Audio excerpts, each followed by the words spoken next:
आपको पता है एक ट्रेनर का प्रोफेशनल फेलियर क्या होता है? वो ये होता है कि अगर वो एक ऑर्गेनाइजेशन में ट्रेनिंग देने जाता है तो होना तो ये चाहिए कि वो उसमें इतना दम होना चाहिए कि दोबारा भी जब कभी उस ऑर्गेनाइजेशन को किसी ट्रेनर की ज़रूरत पड़े या अपने लोगों की कैपेसिटी बिल्ड करने के लिए किसी ऐसे बंदे की ज़रूरत पड़े जो आके उनकी टीम को ट्रेन कर सके, उनको किसी भी टॉपिक पे मोटिवेट कर सके, तो वो दोबारा उसी बंदे से रब्ता करें। लेकिन ज़्यादातर कंपनीज नए ट्रेनर्स की तरफ जाती हैं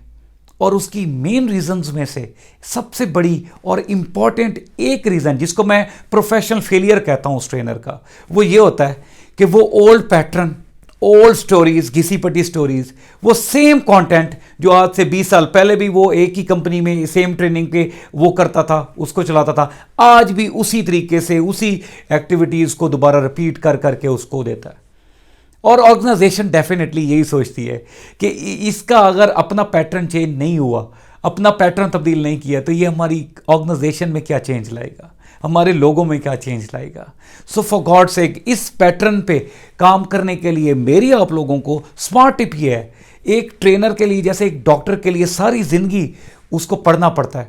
एक ट्रेनर के लिए सबसे जो कॉस्ट है, जो हाईएस्ट कॉस्ट है, और मैं इसको कॉस्ट नहीं समझता, मेरे ख्याल से इंसान के अंदर ये उसकी कैपेबिलिटीज़ में इजाफा होता रहता है जब जब वो नया इल्म अपने अंदर हासिल करता है। तो पढ़ना कभी ना छोड़ें फॉर गॉड सेक, क्योंकि जब हम नया कुछ पढ़ते हैं तो नई थॉट्स हमारे अंदर आती हैं, नई थॉट्स आती हैं तो उसकी प्रोसेसिंग, उसकी ऑब्जर्वेशंस के बाद नए सवाल हमारे जहन में बनते हैं, नए सवालों के साथ नई थ्योरीज, नई मिथ्स और नई स्टोरीज भी आती हैं। और वो जो नई स्टोरीज होती हैं वो हमारे नए कंटेंट में, सेम ट्रेनिंग में, सेम टॉपिक पे नए कंटेंट में को शामिल करने में बहुत ज़्यादा मदद देती हैं। इसके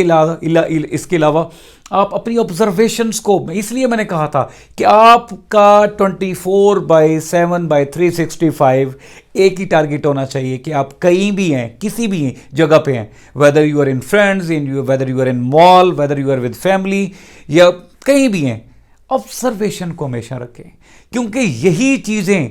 आपकी केस स्टडीज़ हैं जो कि आप लोगों के साथ शेयर करते हैं, यही चीज़ें आपकी अपनी थॉट्स हैं, यही चीज़ें आपकी अपनी एक्सपीरियंसेस हैं जिनको आप कंटेंट की बेस पे अपने इंप्रूव करके, उसमें कंटेंट में अपग्रेड करके अपनी कंटेंट को इतना दमदार बनाएं कि वो कंपनी आपको बार बार बुलाए। और जब आपको एक ही कंपनी में बार बार बुलाया जाने लगे तो समझ लीजिएगा आप कामयाबी के रास्ते पे चल पड़े हैं।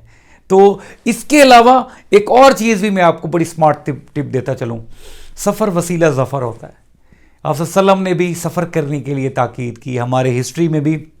अब जितने भी मिसालें देखें, जितने भी औलिया कराम आए, उन्होंने अपनी ज़िंदगी में बड़े सफ़र किए। तो आपके कंटेंट की एक बेहतरीन और भी बड़ा ज़बरदस्त सोर्स है और वो है सफ़र किया करें इंस्पिरेशन के लिए। देखें, अल्लाह ताला ने ज़िंदगी बड़ी प्यारी दी है और हमें नहीं पता कब हमने इस दुनिया से चले जाना है, लेकिन जो अल्लाह की इतनी प्यारी बनाई हुई ये कायनात है, ये जो लोग हैं प्यारे, ये जो जगहें हैं, इसको देख के जाना तो बनता है। चलो सारी ना सही, जितना आपकी पर्सनल कैपेसिटी में है उसको देख के जाइएगा, क्योंकि अगर आप इन चीज़ों पे फोकस करेंगे आपके पास बताने को, एक्सपीरियंस शेयर करने को बहुत कुछ होगा। अल्लाह ताला आपका हामी नासिर हो। Thank you so much.